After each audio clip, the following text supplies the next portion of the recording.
ቡዜ ግን ለምንድነው በዚህ ያህል በሴቶቹ አብርሃም እንዲቀልድባቸው አብርሃም በሴቶቹ ቁማር እንዲጫወት አብርሃም ሴቶቹን እንደፈለገ እንዲያስለቅሳቸው እንዲያላግጥባቸው እንዲያሰድባቸው እንዲያዘቀዝቃቸው በሴትነት ክብር እንዳይኖራቸው ሲያደርግ አብርሃምን መቆጣትና አብርሃምን መገሰጽ ሲገባል በዚህ ሄርሜላ ቆረጥኩኝ ብላ ስትነሳ መቁረጥ የለብሽም ትላለች በዚህ ሩታ ቆረጥኩ ብላ ስትነሳ መቁረጥ የለብሽም ትላለች በሁለቱም ህይወት እየገባች እስከመቼ ድረስ ነው ወንድሟን ንጹህ ፍጹም እያደረገች ሴቶቹን በዚህ ልክ እየሄዱ ቂጥቂጡ ስር እየሄዱ እንዲለምኑት ሹሩሩ እንዲሉት እሱ ማን ነው ሲቀጥል ሄርሜላ እንደው እግዚአብሔርን እኔ እንጃ እንደው ምን ብዬ እንደምነግርሽ ራሱ አላውቅም አንቺ በርግጥ ቢነገርሽ የሚገባኝ ሴት አለሽም ሲጀመር ያውን ሴት የሆነ ሴት ነው በቃ አለቀ ምንም አይሰራልሽም አብርሃም በጣም የሚያስጠላ ህይወት በቃ አሁን አብርሃም ምንም ነገር የሚፈልግ በቃ ደረቱን በጣም ነፍቷል ሴት ብትሄድ ሴት እንደምትመጣ ሄርሜላ ብትሄድ ሌላ ሄርሜላ እንደምትመጣ አብርሃም በጣም ገብቶታል ለምንድነው እሱ ዳኒና ቡዜ በዚህ ልክ የምትጫኗት ለምንድነው የራሱን ፍላጎት እንዳያራምድ የምታደርጉ በዚህ ልክ ማናችሁ እናንተ ለሄርሜላ ትላንትና ሩታን ያስለቀሳችሁ አይበቃም ዛሬ ነገም ሄርሜላ መልሳችሁ ልታስለቅሱ አይበቃችሁ እናንተ የሴት እንባ ምንድነው እሱ ለእናንተ ወተት ነው እንዴ ወይ ለእናንተ ውሃ ነው የሴት እንባ ትጠጡታላችሁ ወይስ ሻወር ትወስዱበታላችሁ ያልገባኝ ነገር ማነከ ዳኒ በዚህ በኩል ሲለከሩታ ጋራ ሲለከርሜላ ጋራ ታፋቅራለ ታጣላለ ታለያየ ሲለ እቺ የሆነች የጠነዛች ሴት ልጅ አለቻት ነገ ሴቷ ልጇ ምን ላይ እንደምትደርስ የት እንደምትደርስ ካደገችላት አጣቅም የሷ እንባ ወደ ልጇ እንደሚደርስ አጣቅም የሴት እንባ ነገ በልጆቿ ደርሶ ደም እንባ እንደሚያስነባት አጣቅም በህይወት ካለች እሷም ራሷ የልጆቿን መጨረሻ ቆማ ምታይ ካደረጋት እንዴት በዚህ ያህል ልትጨክንባቸው ትችላለች ሩታ ስታለቅስ የሩታ ለቅሶ ያዞምባ ነው ማለት ነው ሄርሜላ ስታለቅስ ሄርሜላ ተሳዝናለች ሩታ ስታለቅስ ከልጅ አባ ጋር አስታርቁኝ ያለ ስታለቅስ የሩታ እንባ ዝም ብሎ እንባ ነው ማለት ነው እንዴት ነው የምታስቡት እንዴ እውነቷን ነው ለምን እንዲሆንሽ ብሎ ያልደወለላት ለምን እንዲሆንሽ ብሎ ሜሴጅ ያላከላት ወንድ ሄርሜላሞች እንደው በቁመሽ በእድሜሽ እንደው ባልቀልጅ ነው ማለት በቃ ወስኝ ቁረጭና ውጪ ከዚህ ከቆሻሻ አብርሃም ህይወት የአብርሃም ህይወት በሴት ላይ ቁማር የሚጫወት አብርሃም ማለት የመጨረሻ ሉጢ የሆነ ወንድ ነው ወደርሽም ጠላሽ በዚህ ሰዓት አብርሃም የመጨረሻ ሉጢ አለቀ ሴት ልጅ በቃችኝ ብሏል ሴት ልጅን በበቃኝ ሄዷል አለቀ ራሱን ወደ ሴትነት የቀየረ ወንድ ምንም አይሰራልሽም ምናልባት ዛሬ እንደዚህ ደረቱን እንዲ ስላለ እንደው ተፎግረሽልኝ ይችላል ከትላንትና ዛሬ ተሽለሻል ከዛሬ ደግሞ ነገ ተሻያለሽ አለቀ እንዴ ያልወለድሽ ያላገባሽ እኮ ነሽ ለምንድነው አንቺ እንደምትይ ሌሎች እንደሚሉት የወለድሽ ያገባሽ ነኝ ኦኬ ዳዝመተር ስለሁሉም ነገር ግን ያላገባው ያልወለድኩ ነኝ ብለሽ ካልሽ ለምንድነው እሱ የሚያገባሽ ወንድ ማትፈልጊው ለምንድነው የምትወልጂለትን ወንድ መፈለግ ያቃተሽ አንቺ ይሄ እኮ ማግባት አይፈልግም አለቀ ተናገረኩ የግድ ላንቺ ማግባት አልፈልግም ብሎ በአንደበቱ ራሱ እኮ ከዚህ በፊት እኮ ነግሮሻል ወይስ አሁን ላይ የግድ ማግባት አልፈልግም ብሎ እስከሚልሽ ድረስ መጠበቅ አለብሽ ለጎረቤት ሲታማ ለኔ ብለክ ስማ አለ ትላንትና እኮ ገና ነኝ ልጅ ነኝ አልደረስኩኝም አልወጣልኝም ዘልዬ አልወጣልኝም ስለዚህ ገና መዝለል አለብኝ የተለያዩ ሴቶች ጉጓድ ገና መግባት አለብኝ አልወጣልኝም ለዛ ነው አሁን ነው ገና ከተማን ያየሁት አሁን ነው ገና እውቅና ያገኘሁት አሁን ነው ገንዘብ ያገኘሁትና ገንዘብን በደንብ መርጨት አለብኝ በሴቶች በደንብ መጫወት አለብኝ ብዙ ሴቶች ጋር መሄድ አለብኝ ስለዚህ ልጅ ነኝ አልደረስኩኝም ማለት ልጁ እንደው ትንሽ እፍረት የሌለው ሰው ማለት ነው ትንሽ እፍረት የሌለው ለህሊናው ትንሽ የማይጠነቀቅ ሰው ለልጁ ህሊና ትንሽ የማያስብ ሰው ማለት ነው እና ትላንትና ሩታን እንደዛ ብሎ ያለ ልጅ ዛሬም አንቺን እንደው እውነት ያገባኛል ለአብርሃም ብለሽ ነው የምትጠብቂው ሄርሚ በእድሜሽ ለምን ትቀልጃለሽ ሄርሚ በውበትሽ በማንነትሽ ለምን ታላግጫለሽ እንዴ ሄርሚ ለምንድነው ሰው የሚልሽ ነው ማሰሚው እናንተ ለምንድነው ሁሌ ወንድ ጭራ ስር እየተከተላችሁ የምትለምኑት ለምን በውበታችሁ በማንነታችሁ ለምንድነው ይሄን ያድርስ የምትረክሱት የምትወድቁት ያው በዚህ ዘመን ላይ እንዴ አለቀ በቃ ወስኝ ቁረጪ አብርሃም መቼም ነው ካንቺ ጋር ራሱ ትዳር ቢጀምር ካንቺ ጋር ራሱ ህይወት ቢጀምር እመኝኝ አመት 2 አመት ነው ከዛ በኋላ አንቺ ምግርሽ እንዲ ብሎሽ ነው የሚወጣው ወይስ ከምታረግጂ ድረስ እንዴ ምንም የተጠያየቃችሁት ነገር ለነገሮች ወራዳ ወርዷታል። ዛሬ ሩታና አብርሃም ናቸው ሩታና ኤፍሬም ናቸው ብላ በሩታና በኤፍሬም ላይ ደመደመች። ገና ለገና አብርሃም ወደሷ ሄዳል ብላ ጭራሽ እንደውም ነገሩን እያሰፋቸው የለች ዘባተሎ የሆነች ነገር የራሷ ህይወት የሌላት የራሷ ትዳር የሌላት ሆዷንና ቂጧን መለየት ያቃታት ቁንቡር ሲሆነ ሴትዮ መጣ ሄርሜላ ንጹህ ሰው ናት አለች። ትናንት ለምን ንጹህ ሰው ናት አላልሽም ነበር? ዳኒ ነንጃ ዳኒ በእናትህ ወይ ቡዜና ግባትና ተገላገል አለቀ። አንተም ቆመ ከምትቀር ቡዜም ቆማ ከምትቀር በቃ ምንም ማለት አለም። በአሁን ሰዓት ላይ ሹገር ማሚን እየጠበሳችሁ አለ ወንዶች ያላችሁ ብር ካላችሁ እንደውም ከወጣቱ ጋራ ሾለሌ አትልሙቁ። ሹገር ማሚዎችን ነው እያሳደዳችሁ በቃ እንዳታረግዝባችሁ እሷ ማርፋ ትቀመጣለች በፈለከው ትለበልባለህ አለቀ። ሹገር ማሚ ነች አጫውታት በቃ አብርሃምን ለምን ለራሱ አተውትም? እኔ እኮ ሴቶቹ ቢሻሹት አሁን እውነት አብርሃምና ሩታ አንድ ይሁኑ ቢባል አይሚን አብርሃምና ሄርሜላ አንድ ይሁኑ ቢባል ሩታ ትለቀው መሰላችሁ? አብርሃምና ሩታ አንድ ይሁኑ ቢባል ሄርሜላ ትለቀው መሰላችሁ? እንደው ሲያስመስሉ ሚዲያ ላይ ሲቀዝሙ ሲጨመላለቁ ሲግማሙ ነው እንጂ ሁለቱም ከአብርሃም ጋር ቢኖሩ አይተውትም። ግንስ ሁለቱም ኮስተር ብለው ቆፍጠን ብለው ሁለቱም ቢሻሹት ግን ከሁለቱ አንዳቸው ጋር እየያለ ያነባል እንደለመደው ያዞምባ ይላል። ወይ የልጁን እናት ተንበርክኮ አልቅሶ ይቅርታ ይላል ወይ ሄርሜላን ተንበርክ ግን ሁለቱም ውጭ ሆኑበት በበኩል ይለምናቸው በበኩል ወድሻለሁ እባክሽ ይቅርበኝ ብሎ ይበላቸው። ሁለቱም እየለመኑት ሁለቱም እግርግር እየተከተሉት ሁለቱም ራሳቸውን አርክሰው እንዴ በውበታቸው በማንነታቸው ሳንትን ሳይሉ እሱን እንደጭራ እየተከተሉት በበኩል ይምረጥ ራሱስ በበኩል ራሱስ ውሳኔ ነው። ሄርሜላ እዚህ ብታለቅስ ጣጣ የለውም ቆሞ እያስለቀሳ ዛሬ መጥራሽ ገፍትሯት ሁሉ ነው ሄደው ቆሞ እያስለቀሳ ከዛ ጋራሽ ኮለለ እያለ ነው ከሌላ ጋር ጸጉሩ ላይ ዊግ ቀጥሎ መጥቷል። ሴት አውል ሴታ ሴት እኔ ሴት ናት ያሳደገችው ይሄን ልጅ አሁንስ ገማችሁ ተግማማችሁ እግዚአብሔርን ገማችሁ። አንዲዎች ክፍት ልጅ አለሽ እዚህ ጭራ እየተከተልሽ የነሱ የአብርሃም ዘበኛ ነሽ መሰለኝ። አብርሃም ጋር አሜሪካ ፈረክ ሴቱኝ ወንድ በርግጥ አላቀም ተለጥፈሽ እዚህ እየተከታተልሽ አፍሽን መከፍቺ የሴት ልጅ አለሽ ከፍታ ስንት እኔ የልጆቼ እናት ነኝ ሴት ነኝ ግን እንዳንቺ ልክስክስ አይደለም። በየኮመንቱ እየርኩኝ የማይው ኮመንት ማስቀመጥ ቆሻሻ ሴት አይደለም። አንዳንድ ኮመንት ላይ ብታስቀምጡ ደደቦች አላችሁ። እኔ እንጃ ሰው ሲናገር ሰው እንዳይናገር ጭራጭራ የምትሉ ትዘቀዘቂያታለሽ እንጂ ከኔ ከቲጂ ቅንጣት ታክል የሆነ የማይሆን ህይወቴ ላይ የማይሆን ነገር ማደርስ ሴት አይደለም። ማሊያም ደግሞ ዩቲዩብ ማቆም ሴት አይደለም። እንዳንቺ የወረደ ማንነት ስለሌለኝ ማለት ነው።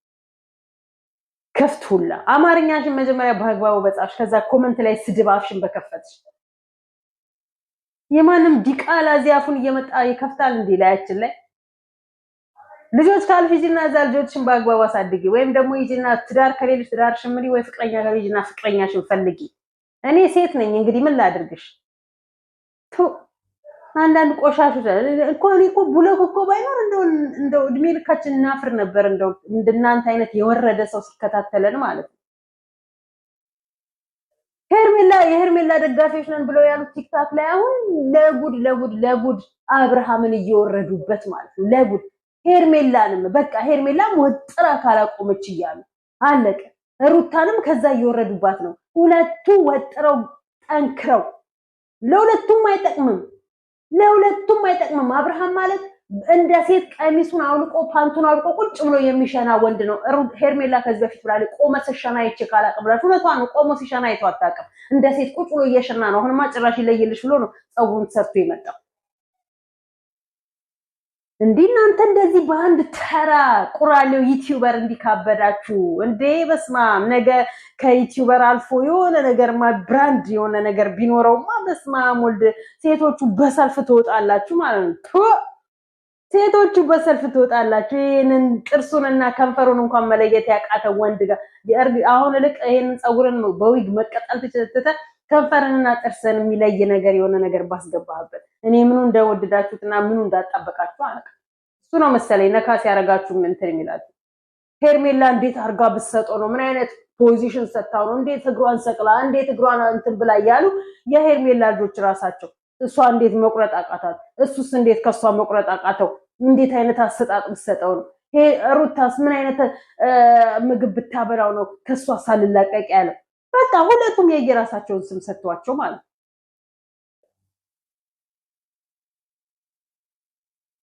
በዚህ ልክ በገዛ እጁ ሰው ይዋረዳል። ጽጉ ደግሞ አሽኮለሌ ብለሻል። ወደዛ ይሽ ብዙዎች አብርሽ ሄርሜላን ይቅርታ ጠየቀ። አብርሃም ይቅርታ ሊል ያው እኔ ተበደልኩ እያለ እኔ አልፈልግም እያለ እኔ ውጡልኝ እያለ እኔ ችግሩን ንገሩኝ እያለ የሚል ወንድ ሴት ወደ ሴት የተቀየረ አብርሃም ወንድ ሄርሜላን ይቅርታ ምን ስላደረገችው ነው? ሄርሜላን ይቅርታ እንደ እሷ ይቅርታ አለችው ብትሉ እንኳን ያምርባቸዋል። ልማዳቸው ስለሆነ ማለት ነው። ሴቶቹ እየሄዱ አብርሃምን ይቅርታ እያሉ በስሩ እያፈነደዱ እያጎበደዱ እየተንበረከኩ ደም እንባ እያነቡ ይቅርታ ይበሉ እንጂ እነሱ አብርሃም ከዚህ በኋላ ለሴት ልጅ ይቅርታ ለማንም ይቅርታ አይወጣውም። ይቅርታ ተቀብያለሁ እንትን ካልኩሽ ይቅርታ ያለው ትናንትናም ነው ያለው። እንደዚህ እንድትሆኚ ስላደረኩሽ ይቅርታ ልማዱ ነው። የመጀመሪያው ጊዜም አይደለም። ሄርሜላ እንዲህ አይነት ስሜት እንዲሰማሽ ስላደረኩሽ ይቅርታ ማለት ዛሬ መጀመሪያው አይደለም። እንዲህ አይነት ስሜት ይቀርብና ስሜቱን ያበርድና ከዛ በኋላ ላይ አሰጣጧ ይመቸው ባናቅም አለቀ። እንዲህ አይነት ስሜት እንዲሰማሽ ስላደረኩኝ ይቅርታ ስትፈልጊ ሂጂ ስትፈልጊ ቂጥቂጥ ስር ተከታይ ይልሻል። አለቀ። ከአብርሃም ከዚህ የበለጠ ምንም ነገር የለው። አብርሃም ጋር ከዚህ የዘለለ ምንም ነገር የለም። ወደዳችሁም ጠላችሁ መቼም ነው ይቅርታ ብሎ የማይሄደው። አለቀ። ሄርሜላ ግን ያምነይና ይቅርታ ቢው ያም ጋር ሂጂና ተረጋጊ ያም እንዲበይስ ብሎ ስላለሽ በጊዜሽ በእድሜሽ ባትራገጪ ቡዜን ምንም ነገር ባትሰሚያት። ምክንያቱም ቡዜ እኔ ግን እግዚአብሔር ምስክሬ ነው ጌታ ሆይ እኔ እንጃ ግን ቡዜን በምን አይነት ሁኔታ ውስጥ መቼ የሆነ ነገር ሆና እንደማይና እንደምሰማ ብቻ የሚናፍቀኝ። አለቀ። የሆነ ነገር ሆና ማለት ነው በራሷ በህይወቷ ላይ። ምክንያቱም በሴቶቹ እየቀለደች ያለችው ከወንድሟ በላይ ደግሞ እሷ ስለሆነች ማለት ነው። እንጃ በስመ አብ አይ ዶንት ኖ። ሃይሚም እዛ ጋር እየተበጣበጡ ነው እያየ ነው። ማርክ ደግሞ እዚህ ጋር እቺ ቤዚ የምትባለው ምንድነው እንዲህ ሄለንም አበደች። በቃ መኖሪያ ቤቷ ገብታ እያበደች ነው። አለቀ። ሁሉም እያበዱ ነው። ይበዱ። አብደው በሴት አላገጡ፣ በወንድ አላገጡ። ፕራንክ ነው፣ በቀል ነው፣ ቅናት ነው፣ ምንድነው አስረገዝኩ ነው መጡ። አሁን ደግሞ በመተት እያበድኩ ነው ላብድ ነው እያሉ እርቃናቸውን ጥለው በየሜዳ እየሄዱ ነው። አለቀ። እበዱ። በቃ እበዱ ይለይላችሁና የዛኔ ይሄ የእብደት በዛ ብሎ መንግስት ለምንድን ነው የሚያብዱት? ምን ሆኑ ነው የሚያብዱት? እኔ ነኝ የማሳብዳቸው? ኑሮ ነው የሚያሳብዳቸው ወይንስ ስራቸው ነው የሚያሳብዳቸው ብሎ የዛኔ ቼክ ያደርጋል። እብዶች ሲበዙለት ማለት ነው። አዎ ሚዲያውን እብዶች ሲበዙለት፣ ከሚዲያው አልፈው ደግሞ ምድር ላይ እብዶች ሲበዙበት ምንድነው ሰው ለምንድን ነው የሚያብደው? ሴቶቹ ምን ሆኖ ነው የሚያብዱት? ጤና የላቸውም እንዴ? ነገ ሴቷ ልጄ ከማበዷ በፊት እስኪ ዩቲዩብን ዞር የቼክ ላርጋቸው ምን ሆኖ እንደሚያብዱ እስኪ ልጠይቅ፣ እስኪ ኮሜንታተሮችን ላንባቸው፣ ልስማቸው፣ ላዳምጣቸው ብሎ የዛኔ ቼክ ያደርጋቸዋል። እስከዛ ድረስ ግን እበዱ፣ እስኪወጣላችሁ እበዱ። እርግዝናም ካለ አርግዙ። አለቀ። ቢያንስ ልጅ እንኳን ወልዳችሁ እንደው ቢለይላችሁ ይሻላል። ከሌለም ካለ ሰየው አንዴ ተጀምሯል፣ ይደግ። ወዳችሁ ውስጥ ያለው እርግዝና ይደግ። ከሌለም ያው እስከሚረገዝ ድረስ ጠብቁ። ዝም ብላችሁ ምክንያቱም ለ30 ጭንሽን እየከፈትሽ ለ30 ወንድ ጡትሽና ቂጥሽን የምታሳሽ። በነገራችን ላይ አብርሃም ብዙ ሴቶች እየሄዱ ቀጭኑም ወፍራሙም ቂጡንም ትንሹም ትልቅም ያለው ቂጡ ላይ እየሄዱ እንዲህ ይሉበታል። እሱ እናቴ ከኋላ አጅሬ ስታንድ ይላል። ከዛም ይዞ ይለትማታል። አለቀ። ጽጉን ሳንዴ ምን ከዚህ በፊት አጫውቷታል። እንዲሁ ተደፋፍኖ የቀረ ነገር እኮ ነው። እኛ አልጠየቅንም እንጂ የጽጉና የአብርሃም ነገር ተደፋፍኖ የቀረ ነው። አለቀ። አሁን ከሄርሜላ ማራቀችው ከሩታ ምራቀ። አለቀ። ጽጉ አሁን እዚህ ጋር ያም እንዳትጫወችበት ነው የምለው። ምክንያቱም ያ ዘንድሮ ሴቶች የ30 እግር ውስጥ ካልገባችሁ፣ የ30 ጭን ላይ ካልተለጠፍን፣ የ30 ጉንጭ ላይ ካልተሰካን ብላችኋል። ሁላችሁንም ባለን ስንት ጨዋ ሰዎች። እስቲ አሁን ዊና ምን አድርጎ ነው እንትኑ ሊመታበት የቻለ? ምን አድርጎ ነው? ስርዓት ያለው ጨዋ ወንድ ስለሆነ ጨዋ ወንድ አይፈልግማ ሚዲያው። ባለጌ ጋጦጥ ዘላኖችን ነው ሚዲያው የሚፈልገው። ለዛ ነው የዊና እንትን ተመቶበት ይኸው ዛሬ የሆነ ፖስት በጽሁፍ ፖስቷ አይቼው አንብቤዋለሁ። በዚህ ራሷ ፕሮግራም አዘጋጅታ ቀለበት አድርግልኝ። እንዴት የሚዘጉ ዘጊዎች ደባሪዎች። አንቺ ሴት እህት የለሽም። አንቺ ሴትማ ስላለኝ ነው ሴት ላይ አፌን የምከፍተው። ሴትም ስለሆንኩኝ ሴት ስትሆኝ ስርዓት ሲኖርሽ እንጂ ልፍጭቅ እያልሽ እዚህ ልፍጭቅ ብለዋል። ያ ልፍጭቅ የት እንደገባ ባናውቅም ግማሹ ተይዟል፣ ግማሹ አልተያዘም። ሳውዲ ያለ ቁጭ ብሎ አንድ ስለ አረብ ሀገር ሴቶች ይጮሃል። ወንዱ እንኳን ለሴት ልጅ ይጮሃል፣ እንኳን አልሽም ሴቷ ማለት ነው። ሴት ልጅ የለሽም ተንዘላዘያ ያዛ ተዋረጃ 30 ወንድ ላይ የተሰካሽ ተዋረጂ አለቀ። ያንን ለምን እንዴት አድርጊያለሽ ብለን ስንል ሴት ልጅ የለሽም ከፍቱላ ማለት ነው። አፍሽን ከፍቺ ሁላ ስርዓትሽን ይዘሽ ተከብረሽ ራስሽን አስከብረሽ ትዳር ያዢ። ራስሽን አስከብረሽ ተፈለጊ እንጂ አትፈልጊ። ተወደጂ እንጂ ይሄን ያህል የተረገጥሽ አልፈልግሽም እየተባልሽ ወንድ ጭራ ስራ ትከተይ፣ ወንድ ቂጥ ስራ ትለጠፊ ነው የምንልሽ እንጂ ከዛ በዘለለ ልማዳችሁ ነው። ከዚህ በፊት መድኃኒትን ጠጣ እያሉ ብዙ የቡታጅራ ልጆች ይሄ ምንድን ነው የሚባሉት እንትና ራሱን ምንድን ነው የምትባለው እንደውም አንዴ ከሳውዲ የገባችሁ ማነች ትልቋ እንደው ሙስሊሟ ስንቶቹን እንትን ስትል የነበረች ስታጣላ የነበረችው ማን ነበረች? ስሟ ጠፍተዋል እነሱ ራሳቸው ማለት ነው። እንዳለ እነሱም ወደዛ አካባቢ ነው ያሉት። ቡታጅራ ውስጥ ሆነው ክልል አላቸው ልክ እንደዛ ማለት እነሱም ወደዛ ነበር። ጠፍታለች እሷም ባው የሰው ወንድ ላይ የሚንጠለጠሉ ነበሩ፣ ጠፍተዋል። አረገዝኩለት በስህተት ነው በአንድ ቀን ነው ምናምን ነገር ብሎ ሲንዘላዘሉ የነበሩ ጠፍተዋል። ወደዛ አካባቢ ያሉ ልጆች የሆነ ወቅት ላይ አንተ የኔ ካልሆንክ እኔ አንተ ካልሆንኩኝ አንተ በህይወት አትኖርም፣ አለበለዚያ እኔም ራሴን አጠፋለሁኝ፣ የዛኔ ተጠያቂ አንተ ነው የሚሉ በረኪና እየጠጡ ያስቸገሩ ልጆች ነበሩ። አሁን እነዛ ጋፕ አሉና ከበረኪና ደግሞ እድገት መጣና እናቴ እድገት ነው ይሄ እርግዝና እድገት ነው መሰለኝ ለነሱ። አረገዝን ይላሉ፣ ከእርግዝና ደግሞ አበድኩ ይላሉ። ከበረኪና ወደ መተት፣ ከመተት ወደ እርግዝና፣ ከእርግዝና ወደ እብደት እየሄዱ ነው። ለማንኛውም እኔ እንጃ እኔ አይዶ ነው ምን እንደምንላችሁ፣ ምን እንደምናደርጋችሁ፣ ምን እንደምንሰጣችሁ፣ ምን ሰተን ከሚዲያ እንደምናጠፋችሁ ባናውቅም ብቻ እናንተም ታብዳላችሁ፣ እኛም እንጮሃለን። ያው እንደሚባለው ሁላ ማለት። ለማንኛውም ላይክ፣ ሼር፣ ሰብስክራይብ ያደርጋችሁ አባታችሁ ነው ማለት ፈልገው ፕሊዝ። የድራማው ማጠናቀቂያ እንግዲህ እየደረሰ ስለሆነ እንግዲህ አይዶን ነው አላውቅም። እዩም እንግዲህ አንተ አዲስ አበባ ከሄድክ እኔም አዲስ አበባ የማይፈለጉ ሴቶች